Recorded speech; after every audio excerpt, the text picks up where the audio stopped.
औज़ु बिल्लाहि मिनश्शैतानिर्रजीम बिस्मिल्लाहिर्रहमानिर्रहीम। अस्सलाम वालेकुम दोस्तों, मैं हूं मोहसिन रज़ा और आप लोग देख रहे हैं मेरा थर्ड यूट्यूब चैनल जिसका नाम है की टू सक्सेस। दोस्तों, की टू सक्सेस के ऊपर मैं आपके एग्जाम की तैयारी के हवाले से वीडियोस अपलोड करता हूं, जिसमें आपका मिड टर्म हो, चाहे आपका फाइनल टर्म हो, चाहे आपका कोई कंपेटिटिव एग्जाम हो, चाहे आपका कोई ग्रैंड क्विज हो, तो उस हवाले से जो मेरी वीडियोस हैं वो इंशाल्लाह आपको फायदा देंगी।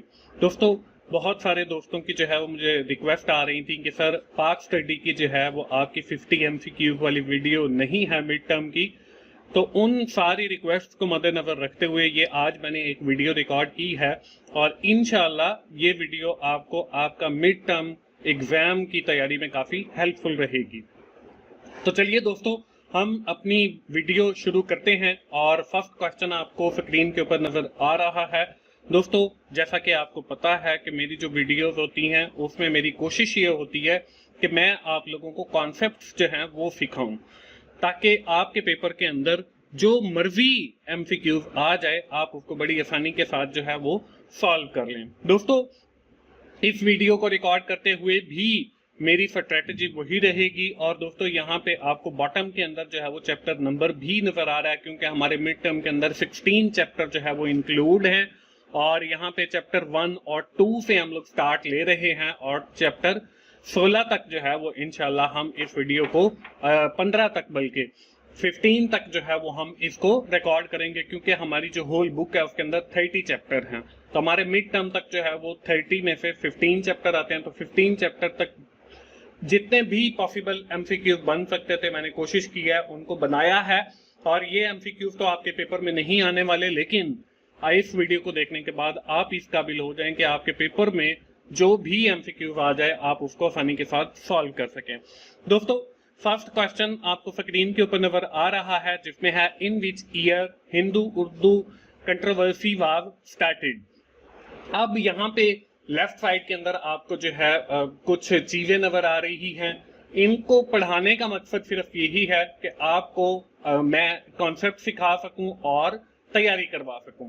इसमें सबसे पहले है टू नेशन थ्योरी का, क्योंकि इस चैप्टर के अंदर जितनी भी चीजें दी हुई है मैं यहाँ पे उसकी समरी देने की आपको कोशिश करता हूँ।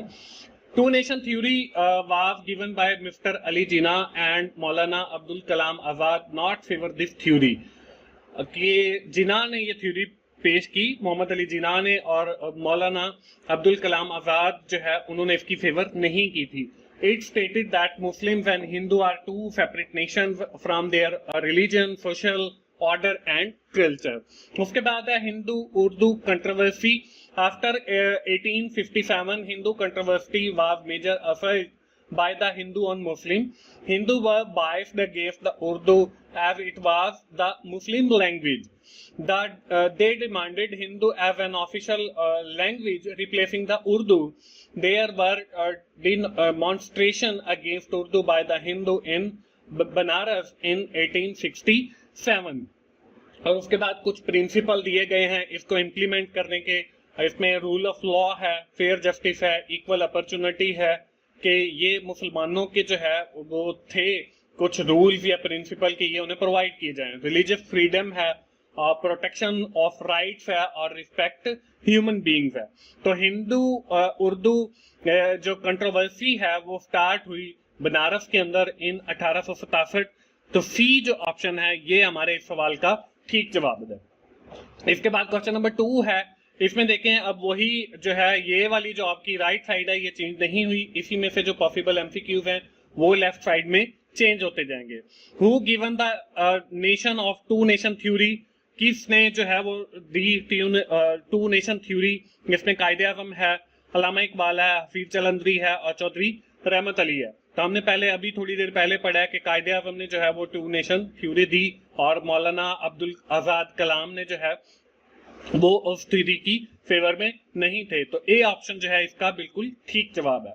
इसके बाद क्वेश्चन नंबर 3 है, which of the following principle to implement after the Hindu Urdu controversy, के इसको इंप्लीमेंट करने के बाद जो है वो कौन से प्रिंसिपल थे। इसमें फेयर जस्टिस है, इक्वल अपॉर्चुनिटी है, प्रोटेक्शन ऑफ ह्यूमन राइट्स है। तो all of the given option जो है वो इस सवाल का यानी डी ऑप्शन इस सवाल का बिल्कुल ठीक जवाब है। इसके बाद क्वेश्चन नंबर 4 है, which of the following Muslim leader was not in favour of two nation theory. कौन सा जो मुसलमान लीडर था वो टू नेशन थ्योरी के फेवर में नहीं था। इसमें कायदे आज़म है, अल्लामा इकबाल है, सर सैयद अहमद खान है और मौलाना अब्दुल कलाम आजाद है। तो मौलाना अब्दुल कलाम जो है वो उसकी फेवर में नहीं थे, तो सी ऑप्शन जो है ये हमारे इस सवाल का ठीक जवाब है। इसके बाद क्वेश्चन नंबर 5 है, that Muslim and Hindus are two separate nations from their religion, social order and culture. Who said this statement? ये स्टेटमेंट किसने कही? कायदे आज़म ने, अल्लामा इकबाल ने, हफीज जलंधरी ने या चौधरी रहमत अली ने? तो कायदे आज़म ने ये स्टेटमेंट कही थी टू नेशन थ्योरी के वक्त। तो ए ऑप्शन जो है ये हमारे इस सवाल का बिल्कुल ठीक जवाब है। इसके बाद क्वेश्चन नंबर 6 है, अब ये देखें यहाँ पे जो चैप्टर 1 और 2 था उसमें से 5 तक जो है वो क्वेश्चन आ गए। उसके बाद जो 6 नंबर से स्टार्ट हो रहा है वो देखें यहाँ पे चैप्टर नंबर 3 और 4 से हो रहा है, और इसी तरह हम ऑनवर्ड जो है इन चैप्टर्स के ऊपर चलते जाएंगे। अब यहाँ पे देखें, in which year Sir Syed wrote रिसाला अब्बासी बगावती हिंद, किस सन के अंदर उन्होंने ये रिसाला लिखा। तो यहाँ पे जो है हम सर सैयद अहमद खान के बारे में कुछ डिटेल में पढ़ेंगे, और बहुत सारे जो एमसीक्यूज हैं ये चैप्टर दोनों जो हैं वो बहुत अहम हैं, और इन चैप्टर से आपके जो है एमसीक्यूज बहुत ज्यादा तादाद के अंदर आते हैं। तो यहाँ पे हम देख लेते हैं, after the independence war 1857 the British believed that the Muslim were responsible for the war. In such conditions, Sir Syed Ahmad Khan came forward and tried to help the Muslim come out from such deplorable and miserable condition. He started a movement later known as Aligarh movement. तो ये आपको समझ आ गया होगा कि 1857 की जंग आजादी के बाद मुसलमानों को जो है वो कंसीडर किया गया कि वो रिस्पॉन्सिबल हैं। इस सूरत हाल में सर सैयद अहमद खान वो वाहिद आदमी थे जिन्होंने मुसलमानों की हेल्प की और एक तहरीक शुरू की अलीगढ़ मूवमेंट के हवाले से कि मुसलमान इसके लिए रिस्पॉन्सिबल नहीं हैं। The main focus of Aligarh movement was loyalty to the British government, modern western education for the Muslim to keep away Muslim from the politics. उसके बाद सर सैयद अहमद खान के कुछ पॉलिटिकल एजुकेशनल मूवमेंट्स थी, जिसमें उन्होंने अलीगढ़ कॉलेज बनाया, गुलशन स्कूल एट मुरादाबाद बनाया, Victoria school बनाया गाजीपुर के अंदर 1863 के अंदर, और ममडन एंग्लो ओरिएंटल स्कूल बनाया, एमएओ कॉलेज भी जिसका आजकल नाम है अलीगढ़ के अंदर। उसके बाद इंग्लिश पब्लिक स्कूल बनाया 1877 में, जो बाद में यूनिवर्सिटी बनी 1920 के अंदर। रिसाला अब्बासी बगावत हिंद 1858 के अंदर लिखा। ममडन एजुकेशनल कॉन्फ्रेंस मुनक्किद करवाई 1886 के अंदर। तो इसमें देखें रिसाला अब्बासी बगावत हिंद जो है वो पब्लिश हुआ 1858 के अंदर। तो बी ऑप्शन जो है इसका बिल्कुल ठीक जवाब है। इसके बाद क्वेश्चन नंबर 7 है, which was the first educational step that Sir Syed Ahmad Khan took into the academic sphere। तो इसके अंदर अलीगढ़ कॉलेज है, गुलशन स्कूल एट मुरादाबाद है, विक्टोरिया स्कूल एट गाजीपुर है, इंग्लिश पब्लिक स्कूल है। तो इसमें देखें कि गुलशन स्कूल जो है वो 1869 के अंदर जो है 59 के अंदर वो स्टार्ट किया गया। तो ये सबसे पहला जो है वो एजुकेशनल स्टेप था सर सैयद अहमद खान का। इसके बाद क्वेश्चन नंबर 8 है, Mohammedan educational conference helded in which of the following year. 1858 है, 77 है, 1886 है, 1875 है। तो जो एजुकेशनल कॉन्फ्रेंस थी वो 1886 के अंदर जो है वो मुनक्किद हुई। तो सी ऑप्शन जो है ये इस सवाल का ठीक जवाब है। इसके बाद क्वेश्चन नंबर 9 है, what are the main objective of the Aligarh movement by sir Syed Ahmad Khan. Loyalty to the British government, modern western education for the muslim, to keep away from muslim from the politics, all of the above। तो इसमें जो है all of the above आएगा क्योंकि ये सारे main focus थे Aligarh movement के। इसके बाद क्वेश्चन नंबर 10 है, who used the word nation for the muslim of the subcontinent the first time। कायदे आज़म, अल्लामा इकबाल, सर सैयद अहमद खान और चौधरी रहमत अली। तो इसके बाद कुछ और चीजें हैं जो सर सैयद अहमद खान से रिलेटेड है, वो भी यहाँ पे हम लोग थोड़ी सी पढ़ लेते हैं। Sir Syed Ahmad Khan was born in Delhi, 1817 के अंदर पैदा हुए, और इन्होंने पहली बार जो है वो मुसलमानों के लिए नेशन का वर्ड यूज किया।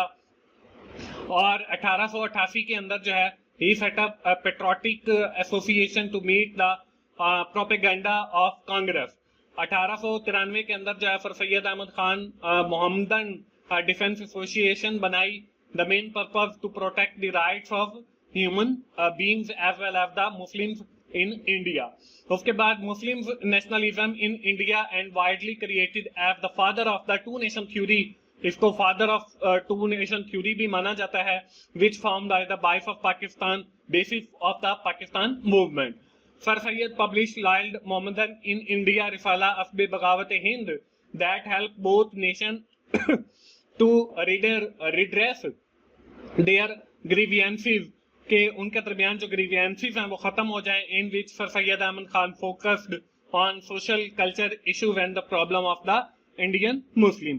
तो सर सैयद अहमद खान वो वाहिद आदमी थे जिन्होंने मुसलमानों के लिए जो है वो नेशन का वर्ड यूज किया. तो सी ऑप्शन जो है वो इस सवाल का ठीक जवाब है. इसके बाद क्वेश्चन नंबर 11 है, in which year patriotic association was set up. 1887 है, 1888 है, 1899 और 1890 है.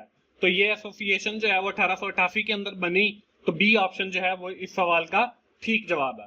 इसके बाद क्वेश्चन नंबर 12 है, the main objective of Mohammedan defence association is to protect political right, religious right, social right और ऑल ऑफ दी अबव.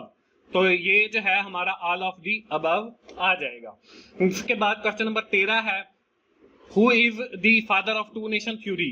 कि टू नेशन थ्योरी को जो है वो फादर कौन माना जाता है. कायदे आजम है, अल्लामा इकबाल है, सर सैयद अहमद खान है और चौधरी रहमत अली है. अगर दोस्तों यहाँ पे हमारा क्वेश्चन जो है वो अगर ये होता कि टू नेशन थ्योरी किसने पेश की, तो वो आंसर जो है कायदे आजम बनना था. लेकिन टू नेशन थ्योरी का जो फादर है वो सर सैयद अहमद खान को ही माना जाता है. तो सी ऑप्शन जो है वो हमारे इस सवाल का ठीक जवाब है. उसके बाद क्वेश्चन नंबर 14 है, in which magazine Sir Syed focused on social culture issues and problem of the Indian Muslim. कि कौन से मैगजीन के अंदर जो है वो सर सैयद अहमद खान ने जो है वो फोकस किया मुसलमानों के कल्चर को, उनकी प्रॉब्लम्स को जो इंडिया के अंदर रहते थे. इसमें रिसाला अस्बे बगावत हिंद है, लॉयल मोहम्मदन इंडिया है और तहजीबुल अखलाक है और all of the given option है. तो यहाँ पे रिसाला अस्बे बगावत हिंद है. तो इसके अंदर उन्होंने फोकस किया सोशल कल्चर को मुसलमानों के और मुसलमानों के प्रॉब्लम्स को जो इंडिया के अंदर रहते थे. तो ए ऑप्शन जो है ये हमारे इस सवाल का ठीक जवाब है. इसके बाद क्वेश्चन नंबर 15 है, who was working at the viceroy of India at the time of Bengal separation in 1905. इसमें रामेसी मैकडोनल है, लॉर्ड वेवल है और लॉर्ड माउंटबेटन है और लॉर्ड क्रूजन है. तो यहाँ पे हमारे पास जो है कुछ, अब देखें यहाँ पे चैप्टर भी चेंज हुआ है, 5 और 6 आ गया है और कुछ चीजें हैं जो हम पढ़ लेते हैं. इसमें पार्टीशन ऑफ बंगाल का जिक्र किया गया है. तो यहाँ पे देखें यूनाइटेड बंगाल एरिया कवर्ड जो है वो 1,99,000 स्क्वायर माइल्स है और 80 मिलियन पॉपुलेशन है. डॉक्टर अब्दुल हमीद जो है वो अपनी किताब के अंदर लिखते हैं, separation of India that partition imperative even if Curzon have not initiated it. अगर क्रूजन जो है इसको इनिशिएट ना करते तो वो तकसीम नहीं होनी थी. Before 1905 many proposal of partition of Bengal had been under consideration but Lord Curzon decided to participate this administrative scheme. इससे पहले जो है वो बहुत सारे जो है वो प्रपोजल आए बंगाल की तकसीम के हवाले से, लेकिन लॉर्ड क्रूजन जो है वो पहले आदमी थे जिन्होंने इस स्कीम को जो है वो इम्प्लीमेंटेशन की. तो इसके अंदर हमारा जो जवाब है वो हमारा डी ऑप्शन है, लॉर्ड क्रूजन. तो डी ऑप्शन आखिरी ऑप्शन जो है वो इस सवाल का ठीक जवाब है. इसके बाद हमारा क्वेश्चन नंबर 16 है, what is the covered area of Bengal. इसमें 1,80,000 स्क्वायर माइल्स है, 1,99,000 स्क्वायर माइल है, 1,90,000 है और 1,80,000 है. तो इसमें हमारा जो आंसर है वो 1,99,000 स्क्वायर माइल है. तो बी ऑप्शन जो है वो हमारे इस सवाल का बिल्कुल ठीक जवाब है. दोस्तों मैं आपको बताता चलूं कि मेरा एक और YouTube चैनल भी है जिसका नाम जो है वो 24/7 टीचर्स ऑनलाइन है. बहुत सारे दोस्तों ने ये देखा भी होगा, जिसके ऊपर मेरे बहुत सारे सब्जेक्ट्स की, जिसमें कंप्यूटर साइंस है, जिसमें अकाउंटिंग है, जिसमें मैनेजमेंट साइंसेज है, इकोनॉमिक्स है, मैथ है, बहुत सारे लेक्चर्स जो है वो अवेलेबल है. मुख्तलिफ सब्जेक्ट के लेक्चर्स तो कम हैं और मैं कोशिश करता रहता हूँ कि और लेक्चर्स भी रिकॉर्ड करूँ और जितना मुझे टाइम मिलता है मैं रिकॉर्ड भी करता हूँ. और मैक्सिमम मेरी कोशिश यही होती है कि आप लोगों को इन लेक्चर्स से फायदा हो. तो आप उस चैनल को भी जरूर विजिट करें और वहां पे जो लेक्चर्स अवेलेबल हैं आप उनसे जरूर फायदा उठाएं. दोस्तों बढ़ते हैं अपने अगले क्वेश्चन की जानिब. इसने fill in the blank write in his book Muslim Separation in India that partition was imperative even proven as not initiated. Doctor Abdul Kalam, doctor Abdul Qadeer, doctor Abdul Hameed और नन ऑफ दी अबव। तो डॉक्टर अब्दुल हमीद जो है उन्होंने अपनी बुक के अंदर पार्टीशन ऑफ बंगाल के हवाले से लिखा। तो सी ऑप्शन जो है ये हमारे इस सवाल का बिल्कुल ठीक जवाब है। इसके बाद क्वेश्चन नंबर 18 है, who did lead the Shimla delegation? Sir Aga Khan है, कायदे आजम है, नवाब मोहसिन उल मुल्क है और सर सैयद अहमद खान है। तो यहाँ पे हम फिर शिमला डेपुटेशन के हवाले से पढ़ लेते हैं, डेलीगेशन भी हम इसे कहते हैं। तो the Shimla delegation of 1906 was first systematic attempt on the part of the Muslim to prevent their demand। तो ये पहली एक डेलीगेशन थी जो मुसलमानों के हवाले से थी, जो अपनी डिमांड्स को जो है पेश कर सके ब्रिटिश गवर्नमेंट के सामने। The deputation compressive 35 Muslim from all over the India, और इसके अंदर 35 मुसलमान जो है वो शामिल थे। This delegation was lead by Sir Aga Khan, और इनकी जो नुमाइंदगी है वो सर आगा खान कर रहे थे। और नवाब मोहसिन उल मुल्क जो है वो एज अ सेक्रेटरी जो है वो काम कर रहे थे। And this delegation meet the viceroy and in Shimla, और वहां पे शिमला के अंदर जो है वो वाइसरी को मिले। That why it was called the Shimla deputation, इसलिए इसको जो है शिमला डेपुटेशन भी कहते हैं या शिमला डेलीगेशन भी कहते हैं। अब इसके अंदर जो डिमांड्स थी मुसलमानों की वो क्या थी? वो कुछ ये थी, representation of Muslim in India, उनकी जो है वो रिप्रेजेंटेशन होनी चाहिए। सेपरेट इलेक्टोरेट है कि अलहदा जो है जुदागाना इंतखाबात होने चाहिए। Reservation of Muslim seat in government job, और मुसलमानों को भी जो है वो सीट्स मिलनी चाहिए, गवर्नमेंट जॉब्स मिलनी चाहिए। Special share in municipal and district board university, और डिस्ट्रिक्ट के अंदर और डिस्ट्रिक्ट बोर्ड के अंदर, यूनिवर्सिटीज के अंदर और म्युनिसिपल कमेटीज के अंदर भी मुसलमानों का जो है वो शेयर होना चाहिए। स्पेशल शेयर इन सेनेट और असेंबली के अंदर भी जो है मुसलमानों का शेयर होना चाहिए कुछ। Muslim representation in viceroy executive council, और जो वाइसरी की एग्जीक्यूटिव काउंसिल है उसके अंदर भी मुसलमानों की रिप्रेजेंटेशन होनी चाहिए। और मुस्लिम यूनिवर्सिटी एट अलीगढ़, और मुसलमानों के लिए अलग यूनिवर्सिटी अलीगढ़ में होनी चाहिए। तो इस डेलीगेशन को जो है वो लीड करने वाले सर आगा खान थे।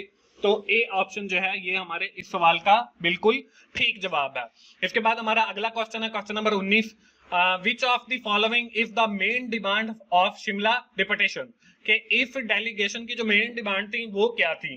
सेपरेट इलेक्टोरेट रेट है, इसमें मुस्लिम यूनिवर्सिटी एट अलीगढ़ है, स्पेशल शेयर इन सेनेट है। तो all of the above option है, और डी ऑप्शन जो है क्योंकि ये सारी मुसलमानों की डिमांड्स थी तो ये आखिरी ऑप्शन जो है ये हमारे सवाल का ठीक जवाब आ जाएगा। इसके बाद अगला क्वेश्चन है क्वेश्चन नंबर 20, ये है Shimla deputation compressed by fill in the blank Muslims. इसमें 20 है, 25 है, 30 है और 35 है। तो इसमें जो है वो हमारे पास 35 मुसलमान जो है वो शामिल थे इस डेलीगेशन के अंदर, और 2 लोग जो है इसको लीड कर रहे थे, तो टोटल 35 थे। तो डी ऑप्शन जो है ये हमारे इस सवाल का ठीक जवाब है। इसके बाद क्वेश्चन नंबर 21 है, ड्यूरिंग द खिलाफत मूवमेंट चुराई targeted assume huge significant which one of the following event belongs to that incident। इसमें जो है आगे कुछ हमारी पढ़ने के हवाले से चीजें हैं, क्योंकि अब हम खिलाफत मूवमेंट की बात कर रहे हैं, पहले हमने अलीगढ़ मूवमेंट की बात की। तो ये जो जितनी भी मूवमेंट हैं इस हवाले से जो है हमें पता होना चाहिए। और man Khilafat should be keep intact, territorial solitary of Turkey preserve, control of holy places not be given to the Muslim। In Khilafat movement Chorachri targeted assume huge significance due to the police station was burned in village and 21 policemen were killed। तो यहाँ पे जो है country wide strike off the traders है, और communal riots erupt है, police station was burn in village है, people refuse to पे द गवर्नमेंट टैक्सेस। तो police station was burn in the village, ये मेन वजह थी इस मूवमेंट की। तो सी ऑप्शन जो है ये हमारे इस सवाल का ठीक जवाब है। दोस्तों इसके साथ मैं आपको बताता चलूं कि ये बेसिकली मेरा सब्जेक्ट नहीं है पाक स्टडी, मैं जो है वो बेसिकली फाइनेंस और अकाउंटिंग और इन सब्जेक्ट्स को डील करता हूं। लेकिन बार बार चूंकि मुझे वो है वो बच्चे रिक्वेस्ट कर रहे थे कि आप पाक स्टडी पढ़ाएं, तो हो सकता है कि मैं कहीं पर कुछ अल्फाज की प्रोनाउंसिएशन जो है वो गलत प्रोनाउंस कर दूं।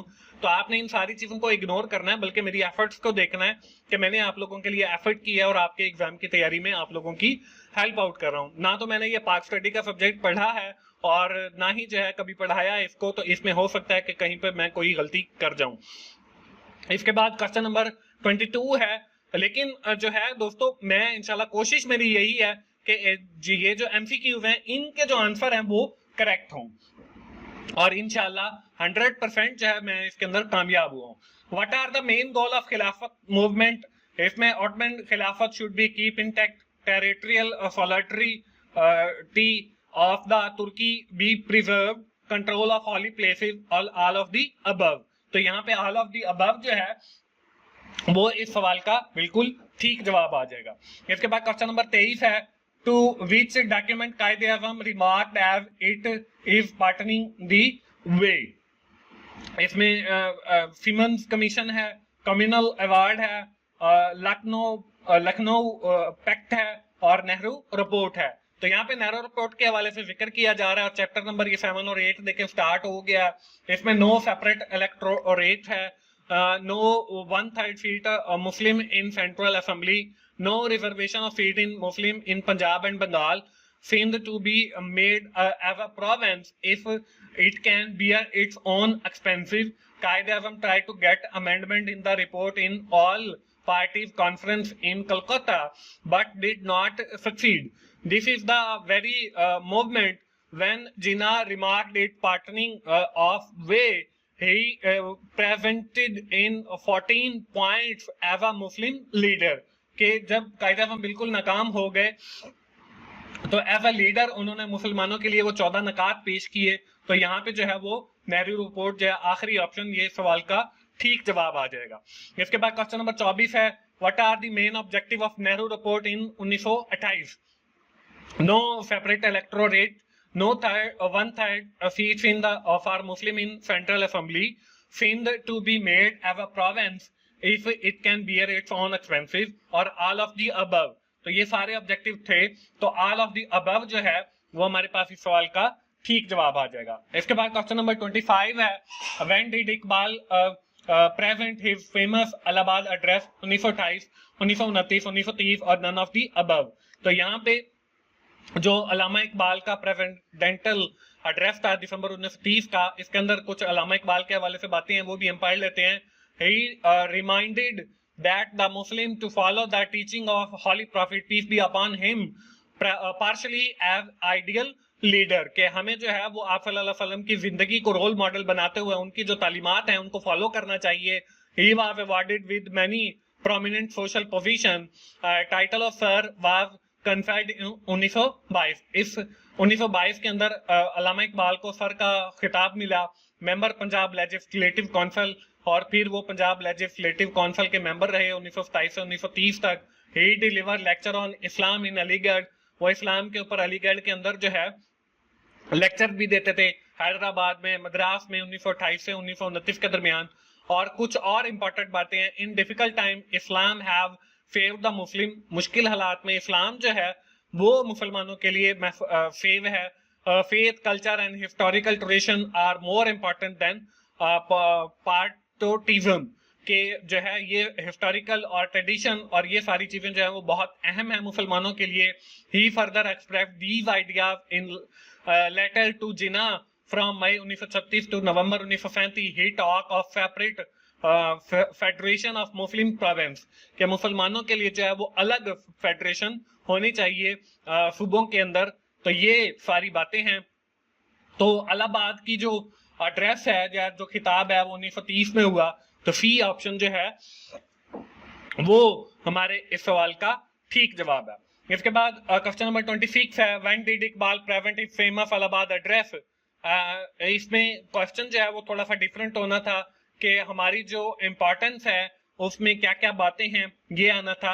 यहाँ पे क्वेश्चन जब मैं कॉपी पेस्ट कर रहा था तो मेरे ख्याल में वो क्वेश्चन जो है वही पीछे वाला रह गया, क्वेश्चन यहाँ पे चेंज नहीं हुआ। तो इस्लाम है fave the Muslim, faith culture are very important, separate federation for Muslim, all of the above. तो ऑल ऑफ द अबव जो है वो इसकी इंपॉर्टेंस के अंदर आ जाएगा जो उन्होंने ड्राफ्ट या खिताब किया। इसके बाद क्वेश्चन नंबर 27 है, Muslim demanded for separate electorate was accepted in Rowlatt act, Lucknow pact और 14 पॉइंट्स हैं और नेहरू रिपोर्ट है। तो यहाँ पे कायदे आज़म मोहम्मद अली जिन्ना के वो 14 पॉइंट है, 14 नकात हैं, उस हवाले से क्वेश्चन है और ये भी बहुत अहम है, ये आपको वैसे ही आने चाहिए ताकि आप ज्यादा से ज्यादा जो एमसीक्यूज हैं आपके पेपर के अंदर उनको अटेम्प्ट कर सकें। और वो 14 नकात के हैं, उसमें पहला पॉइंट है federal system with residency par with the province, के सूबों को जो है वो खुद मुख्तारी आबादी होनी चाहिए। प्रोविंस अनाटॉमी का भी वही मतलब है, सेपरेट इलेक्टोरेट फॉर मुस्लिम और मुसलमानों के लिए जुदा करना इंतखाबात होने चाहिए। Effective representation to minorities in the province but majority should not be reduced minorities, के मिनॉरिटीज को भी रिप्रेजेंटेशन मिलनी चाहिए लेकिन मेजॉरिटी जो है वो मिनॉरिटी को रिड्यूस ना करे। 1/3 representation of Muslim in central legislative, और 1/3 जो है वो मुसलमानों की जो है नुमाइंदगी होनी चाहिए सेंट्रल लेजिस्लेशन के अंदर। 1/3 रिप्रेजेंटेशन इन कैबिनेट, और कैबिनेट के अंदर भी 1/3 रिप्रेजेंटेशन होनी चाहिए मुसलमानों की।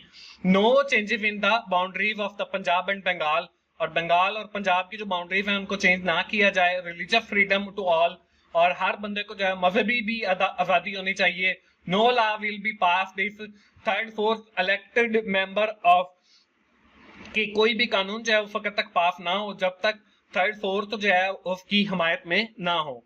Sindh to be made a separate province, Sindh को जो है वो अलग सूबा बनाया जाए। Constitutional reform in NWFP and Balochistan, और बलूचिस्तान और NWFP जो है वो अलग सूबे होने चाहिए। मुस्लिम रिप्रेजेंटेशन इन गवर्नमेंट जॉब, और मुसलमानों की गवर्नमेंट जॉब के अंदर भी नुमाइंदगी होनी चाहिए। उसके बाद है constitutional safeguard for Islamic and culture and civilisation education language personal law, और इसके लिए भी कोई सेफगार्ड होना चाहिए कि आपकी जो इस्लामी कल्चर है, जो सिविलाइजेशन है, जो आपकी तालीम है, या जो आपकी लैंग्वेज या पर्सनल लॉज हैं उनको एज अ सेफगार्ड फराहम करे। No constitutional amendment unless all the constituent unit of federation agree on it, और कोई भी जो कानून है उसके अंदर अमेंडमेंट या तब्दीली उस वक्त तक नहीं आनी चाहिए जब तक वो जो है सारे लोग या फेडरेशन जो है इस बात पे एग्री नहीं हो जाती। तो ये जो क्वेश्चन है, Muslim demanded for separate electorate was accepted in, तो ये हमारे जो है वो 14 पॉइंट ऑफ जिना के अंदर है। तो ये सी ऑप्शन जो है ये हमारे सवाल का ठीक जवाब है। इसके बाद क्वेश्चन नंबर 28 है, constitutional reform in NWFP and Balochistan that is main point set by Quaid-e Azam अल्लामा इकबाल, हफीज जालंधरी और चौधरी रहमत अली। ये भी कायदे आज़म के यानी कि जिना के 14 पॉइंट के अंदर है। तो कायदे आज़म जो है वो इस सवाल का ठीक जवाब आ जाएगा। उसके बाद क्वेश्चन नंबर 29 है, in which year Chaudhary Rahmat Ali died, के कौन से साल के अंदर जो है वो चौधरी रहमत अली जो है वो इस दुनिया से विशाल फरमा गए। 1893 है, 1991 है, 1947 है, नन ऑफ द अबव है। तो यहाँ पे देखें चौधरी रहमत अली के हवाले से कुछ बातें लिखी हुई है, इनको हम पढ़ लेते हैं क्योंकि हम जो है वो पहले सर सैयद अहमद खान को पढ़ा, अल्लामा इकबाल को पढ़ा, कायदे आज़म के हवाले से कुछ बातें पढ़ी। तो अगर आप यही चीजें याद कर लेते हैं तो इंशाल्लाह आप बहुत अच्छा पेपर अटेम्प्ट कर सकते हैं। He was born in होशीपुर और district in 1893 and died in 1991। He proposed the name of Muslim the state of Pakistan, और Pakistan represent the P for Punjab, A for Afghanistan and NWFP, K for Kashmir, S for Sindh और T and tan mean Balochistan. और the Pirpur report November 1938 on March 28 1938 the council of ML appointed an 8-member committee under the presidentship of Raja Sayyid Muhammad Mehdi of Pirpur that represent its report on November 15 1938. The Sharif report March 1939 the ML deputed Mr. Sharif with a member to investigate the injustice under the dictatorial of Hindus. The Fazlul Haq report December 1939 Congress and many made alarming revelation forbidding azan, attack on masajid, noisy profession of Hindu found less, forbidding of cow, faulted यहाँ पे देखें अजान पे पाबंदी, मुसलमानों की मसाजिद पे हमले, और नॉइजी जो है वो हिंदू फाउंड लेस, फॉरबिडिंग, और गाय की जो है उसकी कुर्बानी या उसके ज़िबा पे जो है वो सारी पाबंदी और फजलुल हक जो रिपोर्ट थी, उस रिपोर्ट ने जो है इन सारी चीजों को हाईलाइट किया। तो इसमें चौधरी रहमत अली जो है वो डाइड हुए 1991 के अंदर। तो बी ऑप्शन जो है वो इस सवाल का ठीक जवाब है। लेकिन हम ये बाकी की चीजें साथ साथ जो है इसलिए पढ़ते जा रहे हैं ताकि हमारे पेपर में अगर कोई और एमसीक्यूज भी आता है तो हम उसको बड़ी आसानी के साथ कवर कर लें। इसके बाद क्वेश्चन नंबर 30 है, Sharif report was presented in which of the following year, 1893, 1938, 1939 और नन ऑफ द अबव। तो ये हमारा 1939 है, तो सी ऑप्शन जो है ये हमारे इस सवाल का ठीक जवाब हो जाएगा। इसके बाद क्वेश्चन नंबर 31 है, if Hindus and Muslim are placed under one democratic system, this would mean Hindu Raj. When did Quaid-e-Azam say at this statement? On August 1942, on December 22, 1939, on September 16, 1944 और ऑन मार्च 24, 1940। तो ये हमारी Lahore revolution के हवाले से बात की जा रही है 1940 के हवाले से। उसके कुछ पॉइंट्स हैं। Muslim league held it annual session Lahore on 22-23 March को जो है उन्होंने वो किया 1940 को, और इसका नाम जो है वो लाहौर करारदादे लाहौर रखा गया। Quaid-e Azam article time and tide conclude the Muslim are nation, और कायदे आज़म ने भी टाइम एंड टाइड के अंदर ये बताया कि मुस्लिम जो है वो एक कौम है। कायदे आज़म said if someone factory settlement and cannot found for Muslim in United India, the Muslim will have to demand for division of country, के अगर वो फैक्ट्री नहीं है इंडिया के अंदर मुसलमान तो उन्हें चाहिए कि वो एक अलग मुल्क बना लें या उसकी डिमांड करें। Lahore revolution was moved bye मौलवी फजलुल हक ने मूव की। चौधरी खालिकुज़्ज़मान फाइनली अप्रूव्ड ऑन 24 मार्च 1940। कायदे आज़म said if Hindu and Muslim are placed under one democratic system, के अगर मुसलमान और हिंदू एक ही सिस्टम के अंदर रहते हैं तो इसका मतलब यह है हिंदू राज। They said the federal system under government of India Act 1935 was not acceptable for Muslim, के जो इंडिया के अंदर गवर्नमेंट ऑफ इंडिया एक्ट है 1935 वो मुसलमानों के लिए एक्सेप्टेबल नहीं है। There was no use of word Pakistan, but Pakistan was kernel of revolution। और उसके बाद है Muslim are in majority as in north west and east should be constituted as independent state। तो यहाँ पे जो है ये स्टेटमेंट के मुसलमान और हिंदू अगर एक सिस्टम के अंदर रहेंगे तो वो हिंदू राज होगा। ये स्टेटमेंट जो है कायदे आज़म ने कही और ये जो है 24 मार्च 1940 को कही गई। तो डी ऑप्शन जो है वो हमारे इस सवाल का ठीक जवाब है। दोस्तों इसके साथ बताता चलूं कि बहुत सारे दोस्तों को, बल्कि मैंने चैनल अपने तीनों चैनल्स के ऊपर रिक्वेस्ट की थी, बहुत सारे दोस्तों ने उसे सब्सक्राइब भी किया और बहुत सारे दोस्तों ने उसे रिफ्यूज भी कर दिया। आप लोगों को रिफ्यूज करना नहीं चाहिए था कि आप मेरी वाइफ का चैनल भी सब्सक्राइब करें। देखें दोस्तों, मैं आप लोगों के लिए एफर्ट कर रहा हूं और इस एफर्ट के अगेंस्ट अगर हमें कोई रिवार्ड नहीं मिलता तो हम कितनी देर और काम करेंगे, हम एक दिन काम करना छोड़ जाएंगे। तो आप लोगों से फिर एक बार इस वीडियो के थ्रू रिक्वेस्ट है कि आप मेरी वाइफ का चैनल जो है होम स्टफ, उसको जरूर सब्सक्राइब करें और उस पर कोई एक आध वीडियो भी देखें, कमेंट भी करें, ताकि जो है हमें कुछ अर्निंग वहां से स्टार्ट हो और हम भी आप लोगों के लिए इतनी मेहनत के साथ जो है वो वीडियोस बनाते रहें।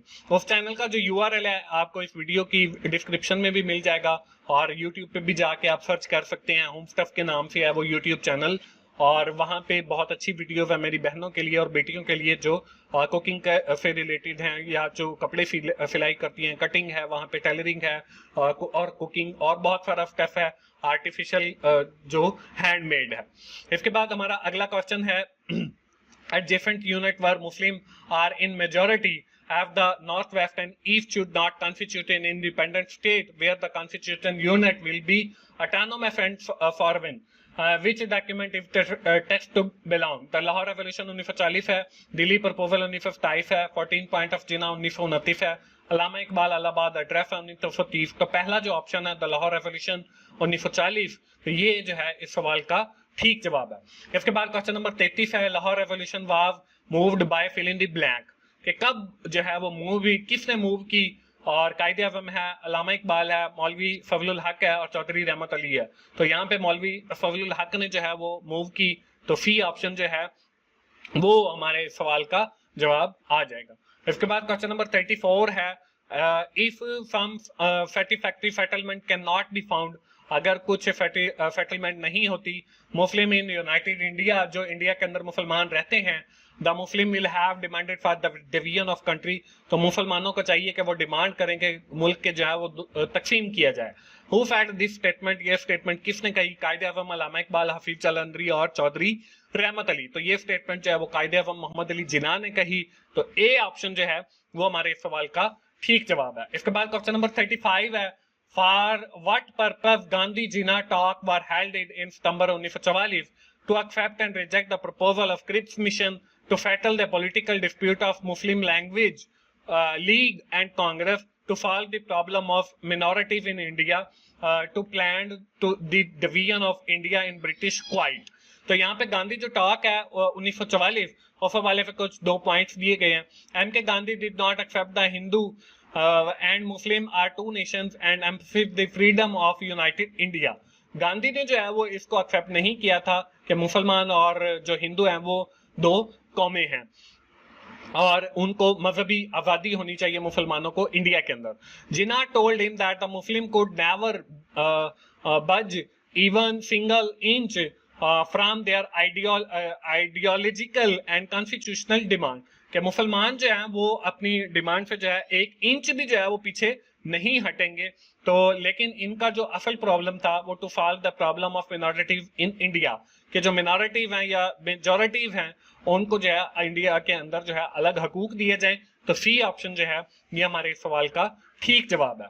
इसके बाद क्वेश्चन नंबर 36 है, who did accept the Hindu and Muslim as a two nation, किसने एक्सेप्ट किया? सर सैयद अहमद खान, अल्लामा इकबाल, कायदे आज़म और एम के गांधी। तो इसमें जो है यहाँ पे क्वेश्चन थोड़ा सा ठीक ही है, हु डिड नॉट आ गया। तो गांधी जो है वो ऐसे साहब थे जिन्होंने एक्सेप्ट नहीं किया कि मुसलमान और हिंदू जो है वो 2 कौमें हैं। तो डी ऑप्शन जो है वो हमारे इस सवाल का ठीक जवाब है। इसके बाद क्वेश्चन नंबर 37 है, what are the problem of newly established state, कि कौन सी प्रॉब्लम जो है वो हमें हो सकती है न्यूली एस्टैब्लिश्ड स्टेट के अंदर? डिवीजन ऑफ एफर्ट्स है, न्यू एडमिनिस्ट्रेशन है, canal, water and trade issues हैं और ऑल ऑफ दी अबव है। तो यहाँ पे बहुत सारे न्यू स्टेट के इश्यूज थे जिसमें new administration, division of efforts है कि जब पाकिस्तान बना तो उस वक्त कौन से प्रॉब्लम थे। न्यू एडमिनिस्ट्रेशन के उनके पास कोई एडमिनिस्ट्रेशन नहीं थी ट्रेंड या कोई एग्जीक्यूटिव ऑफिसर्स लोग नहीं थे। इसके बाद डिवीजन ऑफ एफर्ट्स है कि पाकिस्तान के पास इतने एफर्ट्स नहीं थे कि वो एक नए मुल्क को चला सकें और इंडिया से जो है वो सिर्फ 200 मिलियन जो है वो ट्रांसफर हुए न्यू स्टेट को चलाने के लिए, जो कि नाकाफी थे। इसके बाद है इंटीग्रेशन ऑफ प्रिंसली स्टेट, इसके अंदर 560 जो है वो स्टेट्स थी और 500 जो स्टेट्स हैं उनको ज्वाइन किया गया बिफोर अगस्त और 60 स्टेट को जो है वो पाकिस्तान के साथ शामिल किया। The motivation by VIP Memon and Mountbatten. और इसके बाद जो है वो हमारे पास जो सबसे बड़ा इशू था वो ये था कि जो रेफ्यूजीज हैं, जो पनाह गज़ीन हैं जो इंडिया से आ रही हैं, उनके लिए रहने का जो है वो सबसे बड़ा मसला था। बल्कि उनके लिए ट्रैवलिंग का भी बहुत बड़ा मसला था कि वो जब ट्रैवल करते थे गाड़ियों के ऊपर तो उन्हें कत्ल कर दिया जाता था। उनके साथ जो है वो उनके ऊपर रेफ्यूजीज के ऊपर अटैक्स होते थे और सिख जो है और हिंदू उनके ऊपर वो सारे अटैक्स करते थे। तो ये भी एक बड़ा इशू था। Canal canal water and trade issue, और ट्रेड के तिजारत का इशू था। और जो पानी का इशू है वो सबसे बड़ा था कि जब हिंद ताफ का जो है वो मुआहिदा हुआ कि हमारा जो दरिया सतलुज के अंदर पानी आना था और कश्मीर के अंदर भी पानी हमें चाहिए, और ये बहुत सारा जो पानी है वो इंडिया से जो है उसका स्टार्ट होता है। तो ये हमारे मुआहिदे हुए, लेकिन आज तक जो है वो इंडिया ने दरिया सतलुज के अंदर जब भी पानी छोड़ा है तो जब उनसे वाफिर हुआ है तो फिर मतलब जब सैलाब वगैरह आए हैं तो तब छोड़ा है। तो ये मसला जो है वो न्यू स्टेट का तब से चला आ रहा है।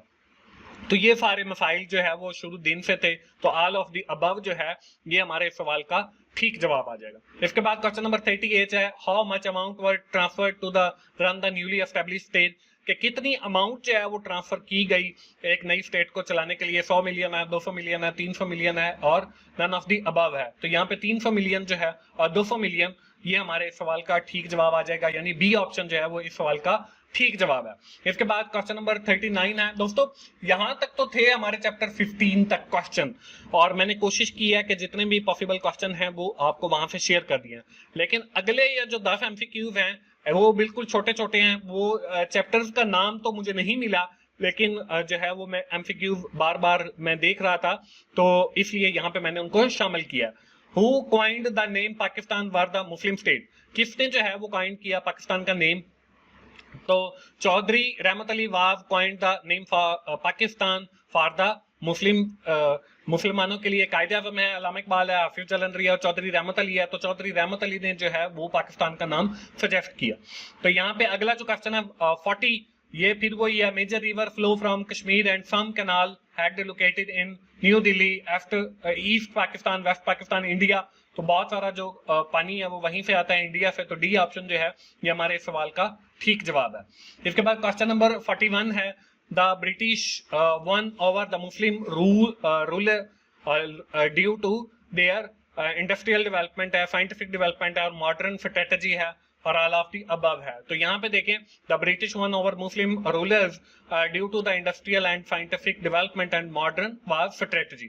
तो सारी चीजें आती हैं, तो ऑल ऑफ द अबव जो है ये हमारे इस सवाल का ठीक जवाब बन जाएगा। इसके बाद क्वेश्चन नंबर 42 है, when did the Muslim community observe day of deliverance? October 22 1937 है, दिसंबर 22 1939 है, सितंबर 26 1939 है, दिसंबर 22 1938 है। After the second world war, September 1939, providing blessing for the Muslim, second जो वर्ल्ड वॉर थी वो मुसलमानों के लिए फायदेमंद थी, in sense that the Congress ministry design in November 1939 the Muslim about the day of deliverance. इसको जो है वो डे ऑफ डिलीवरेंस बनाया जाता है दिसंबर 22 1939 को। तो यहाँ पे दिसंबर 22 1939 जो है वो बी ऑप्शन पे है, तो बी ऑप्शन जो है वो हमारे इस सवाल का ठीक जवाब है। इसके बाद क्वेश्चन नंबर 43 है, when was Delhi convention held by the Muslim league elected member? इसमें यहाँ पे Maulana Azad as president of Congress stressed to establish the federal government and Jinnah repeated the two-way nation theory as the universal reality. On April 1946, all the newly elected Muslim members pledged in Delhi Convention to shatter the Hindu dream in United India. इसमें मार्च 1946 है, मार्च 1945 है और अप्रैल 1946 है और मई 1944 है। तो अप्रैल 1946 जो है सी ऑप्शन ये हमारे सवाल का ठीक जवाब है। उसके बाद क्वेश्चन नंबर 44 है, what was the total area of princely state of Junagadh at the time of partition? के पार्टीशन के वक्त जो है वो कितनी स्टेट्स का एरिया था?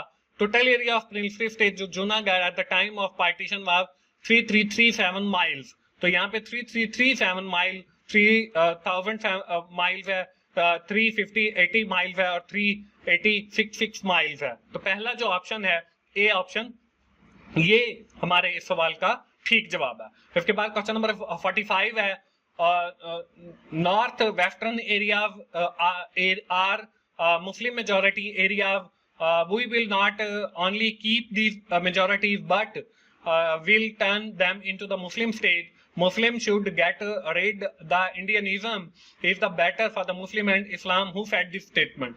तो Chaudhry Rahmat Ali was the person who said this statement के जो मेजोरिटी वाले एरियाज हैं वो मुस्लिम स्टेट के अंदर शामिल होने चाहिए।